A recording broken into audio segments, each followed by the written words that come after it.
नमस्कार.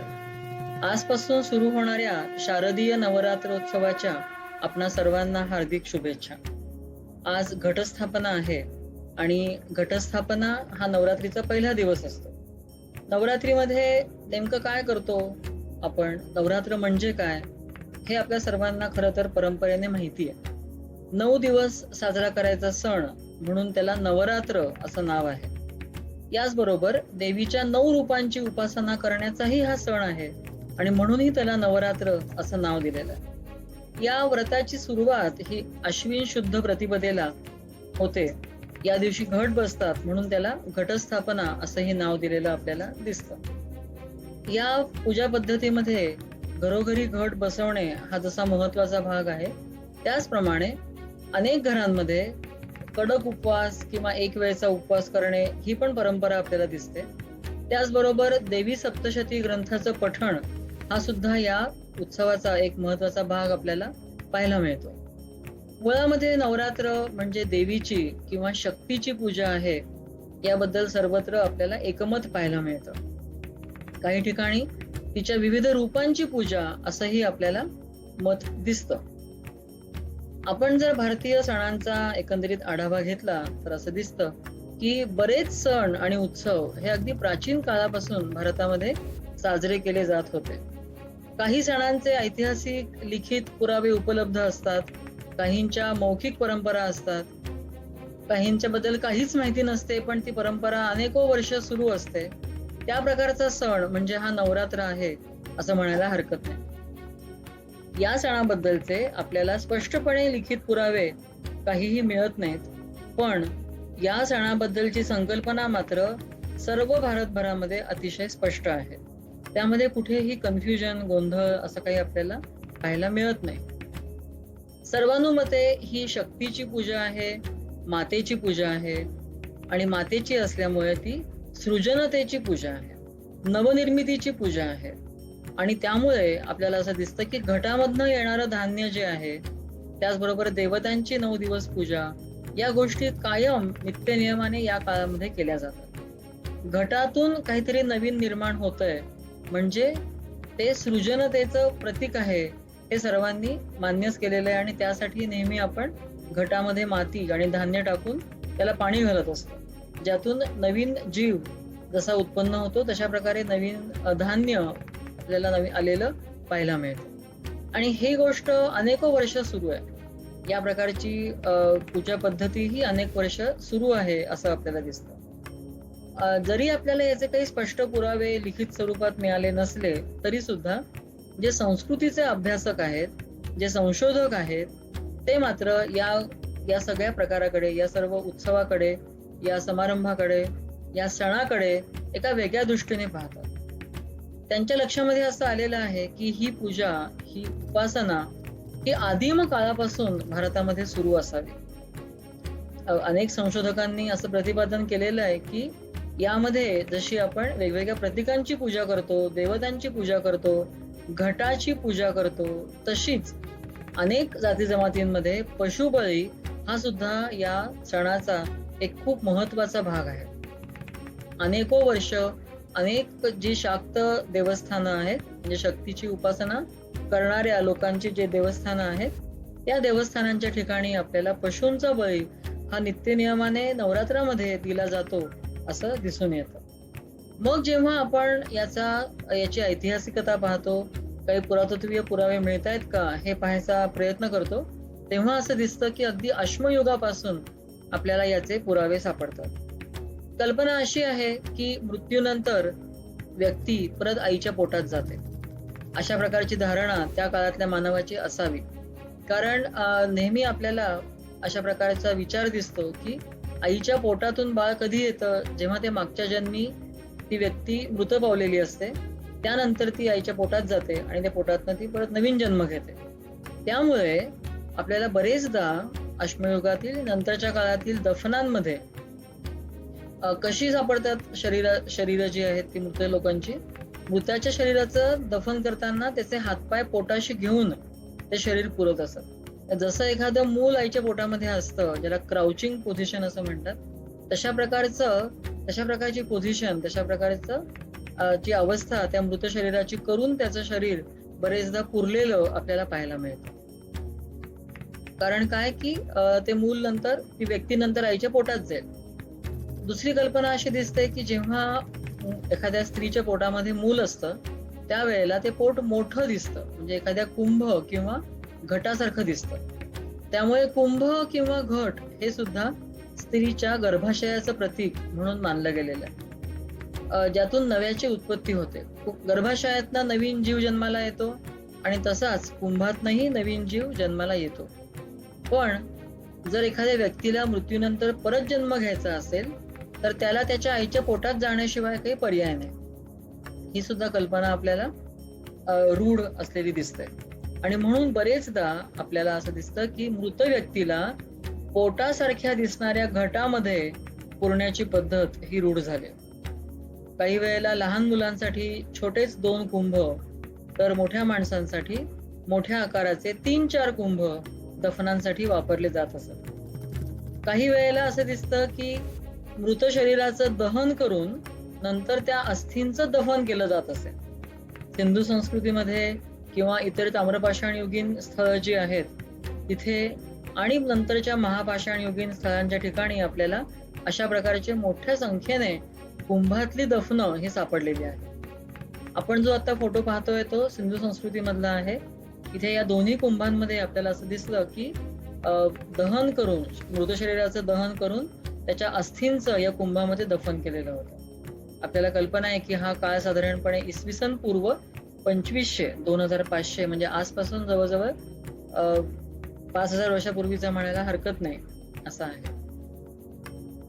आपल्याला पुण्याजवळ थेऊर या ठिकाणी सुमारे इसवी सन पूर्व 1000 या काळातलं एक छोट्या मुलाचं दफन सापडलं होतं, ज्यात 2 कुंभ एका समोर एक लावलेले दिसतात या ठिकाणी. तसंच इनामगाव हे जे मोठं ताम्रपाषाणयुगीन आपल्याला मोठं स्थळ सापडलं पुण्याजवळ, शिरूर जवळ पुणे जिल्ह्यामध्ये डेक्कन कॉलेजने याचं उत्खनन केलेलं होतं. त्या ठिकाणी अशा प्रकारची अनेक दफनं सापडली. त्यातलं हे एक खूप विशेष दफन आहे, ज्याच्यामध्ये एका 4 पायांच्या कुंभामध्ये एका माणसाला असं हातपाय पोटाशी घेऊन दफन केलेलं आपल्याला सापडतं. ज्या घरामध्ये हे सापडलं ते घर एका मोठ्या गावातल्या मोठ्या जबाबदार किंवा श्रीमंत व्यक्तीचं असावं असं लोकांना वाटतं, कारण किंवा प्रमुखाचं असावं असं तज्ज्ञांना वाटतं, कारण ते जवळजवळ 5 खोल्यांचं मोठं घर होतं. त्यामुळे हा कोणीतरी विशेष व्यक्ती होता की जो ही व्यक्ती विशेष होती की जी त्या कुंभामध्ये पुरलेली आपल्याला पाहायला मिळते. नंतरच्या काळामध्ये म्हणजे इसवी सन पूर्व 1800च्या आसपास तामिळनाडूमध्ये आदिचंदलूर नावाचं एक ठिकाण आहे, जिथे 169 पेक्षा जास्त दफनं कुंभामध्ये असलेली ही उत्खननामध्ये सापडलेली आहेत. त्याचे आपण काहींचे फोटो पाहतोय. तसंच एक थंडीकुडी नावाचं ठिकाण आहे, तिथे आपल्याला सलग एक शरीरच या या कुंभांमध्ये पुरलेलं दिसतं. म्हणजे इथे अस्थी आहेत दहन करून दफन केलेल्या, तर या ठिकाणी आपल्याला अख्खं शरीर याच्यामध्ये होतं असं सापडलेलं दिसतं. अनेक ठिकाणी अशी दक्षिण भारतामध्ये आपल्याला कुंभामधली दफनं ही सापडली. आपल्याला माहिती की शंकराचार्यांनी अतिशय महत्वाचं हे सांगितलं, ते म्हणजे पुनरपि जननम पुनरपि मरणम पुनरपि जननी जठरे शयन. आपल्याला हे चक्र जे आहे जन्म आणि मृत्यूचं हे चालूच आहे आणि दरवेळेला आपल्याला शेवटी आपल्या आईच्या पोटात जाऊन नवीन जन्म घ्यायचा आहे. ही कल्पना जी आहे ही शंकराचार्यांनी जरी सांगितलेली असली तरी ही मुळामध्ये फार प्राचीन काळापासून भारतामध्ये अस्तित्वात असावी असं वाटतं. हा जो विचार आहे, हे जे सत्य आहे, हे सत्य जे आहे ते मानवाने कधीच ऑब्झर्व केलं होतं, त्याचं निरीक्षण केलेलं होतं आणि त्यावर हुकूम विचार करून माणसाचं जीवन आणि मृत्यूचं चक्र कसं असेल त्याचा त्यांचा विचार पक्का होता. याच्यामध्ये कुंभ म्हणजे पृथ्वी आणि कुंभ म्हणजे या पृथ्वी द्रव्यापासून म्हणजे मातीपासून बनवलेलं पात्र म्हणजे कुंभ, भांड, घट. स्त्री हे मातृत्वाचं व्यष्टी रूप आहे, तर पृथ्वी त्याच तत्वाचं समष्टी रूप आहे. छोट्या प्रमाणामध्ये आपण स्त्री, मातृत्व, सृजनता या गोष्टी बघतो, तर मोठ्या प्रमाणामध्ये समष्टी रूपामध्ये आपण पृथ्वी, त्याच्यातनं येणारं नवीन धनधान्य आणि समृद्धी हे सगळं स्वरूप पाहत असतो. त्यामुळे जसा मातृरूप कुंभातून नवसर्जनाचा सोहळा साजरा होतो, तसाच तो मातीच्या कुंभातून नवीन अंकुर फुटूनही साजरा होतो. ही कल्पना यामागे आपल्याला स्पष्ट दिसते. खूप प्राचीन काळापासूनची कल्पना आहे. यजुर्वेदाच्या वाजसनेयी संहितेमध्ये आणि अथर्ववेदामध्ये सुद्धा अशा आशयाचे संदर्भ आपल्याला आलेले पाहायला मिळतात. त्यामुळे नवरात्रातील घटस्थापना ही कुंभातील मातृरूपाचाच एक आविष्कार आहे असं आपण समजू शकतो. घट आणि त्यामधून येणारे अंकुर हे खरे तर या नवीन जन्माचं प्रतीक आहे. आणि जसं मातेच्या उदरासारखंच पृथ्वीच्या पोटामध्ये म्हणजे पर्यायाने घटातल्या मातीतही नवीन जीवन, धनधान्य, वनस्पती ही निर्माण करायची शक्ती आहे असं आपल्याला पाहायला मिळतं. पण ही जी शक्ती आहे म्हणजे स्त्रीच्या पोटातून नवीन जन्म आणण्याची, त्याचबरोबर पृथ्वीतून नवीन अंकुर, नवीन धान्य उगवण्याची, या शक्तीवरती मानवाला कधीच ताबा मिळवता आला नाही. आपण कितीही आज बघितलं की शास्त्र पुढे गेलेलं आहे, तंत्रज्ञान पुढे गेलेलं आहे, विकास झालेला आहे, तरी सुद्धा आपण बरेचदा लहान मुलांचे मृत्यू बघतो, त्यांच्या आयांचे मृत्यू बघतो, जन्मरेतांनाचे.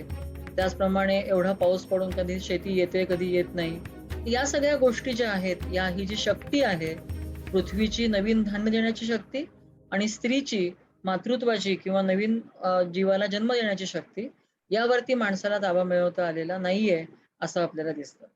त्यामुळे ती जी शक्ती आहे, जी आपल्याला हे सगळं देते, त्या शक्तीची ही उपासना आहे, ही आराधना आहे, हे आपण समजून घेतलं पाहिजे.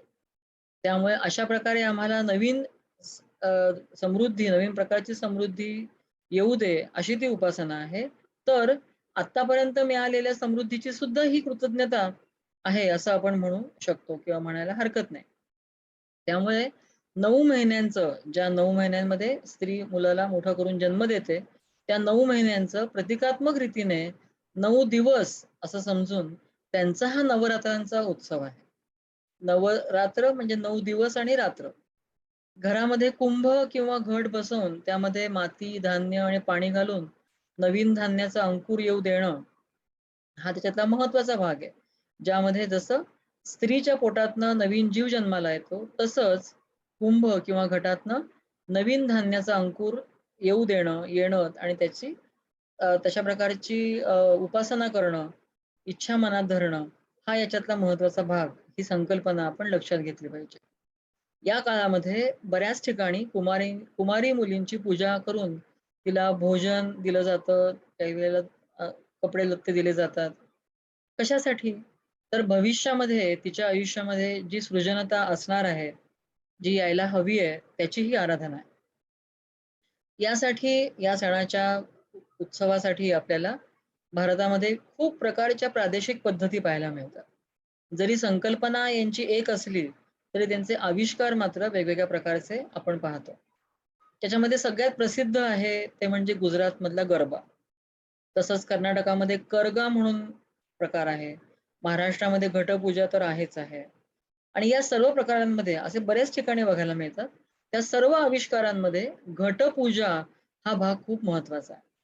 उदाहरणार्थ गरबा हा जो शब्द आहे, तो गर्भ याचं एक प्राकृत रूप आपल्याला पाहायला मिळतं.